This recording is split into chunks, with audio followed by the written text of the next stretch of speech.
We are moving on to Chapter 3, Sections 3.3 and 3.4, and we're going to be talking about monomials and polynomials. So still working with math expressions, we are still in the process where we cannot solve anything because they are not math equations, they are just math expressions. So it's just different ways of simplifying math expressions through addition, through subtraction, working with polynomials and monomials. So the first question is what is a monomial? A monomial is a math expression with one term consisting of numbers and variables. So an example of a monomial would be like 2x would be a monomial. 3x squared would be a monomial. It's just a one term. There's no add sign, there's no subtract sign. It's just one term. Okay, so mono is one. Poly is many. So a polynomial is a math expression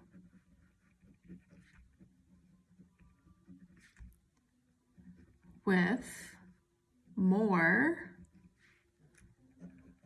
than one term. So like 3x squared plus 2x would be a polynomial. 4x plus 3 would be a polynomial. And even like this one down here that has 1, 2, 3, 4 terms, this is a polynomial. Now you will notice that I put the polynomial in parentheses. Okay. If it's not in parentheses, then it's just a monomial being added to a monomial. So for instance, if I have 2x plus 3x, that's just a monomial being added to a monomial. But if I put it in parentheses, now I have a polynomial. Okay. So here we are going to simplify polynomials through addition. So I have this polynomial being added to this polynomial. So what we do is we line them up, one on top of the other. So what is really the purpose of this? Well, the purpose of this is, one, to get this shrunk down to smaller amounts of terms. The second purpose of this is to get rid of the parentheses. Okay? So by adding this polynomial to this polynomial, you are going to eliminate the parentheses for your final answer. Okay? And if you have this really long math expression, we're going to shrink it down to a smaller math expression. So if I have 2x and I'm adding 6x, that gives me a total of 8x. And if I'm adding 8 plus 1, I get 9. So I took two polynomials that consists of 1, 2, 3, 4 terms, and I shrunk it down to 2 terms. Okay. So I have 6b to the 4th plus 4b to the 3rd plus 2b plus 2. Add 2b to the 3rd plus b plus 1. So you will notice I didn't put anything here because you have to line up what goes together. So if this is b to the 3rd, then this has to match up b to the 3rd. If I had a b to the 4th, obviously I would put it there. But everything has to match up. Okay, so if I have 6b to the 4th and I'm adding nothing, then just bring your 6b to the 4th down.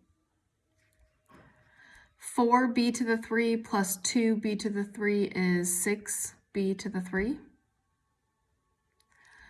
2b's plus another b, so that'd be an invisible 1, would be 3b's. And 2 plus 1 is 3.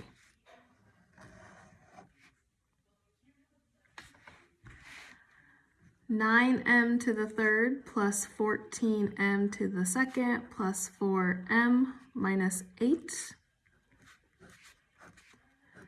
Okay, my next 2m to the third, I can line that up, plus 3m to the second minus 4m minus 1.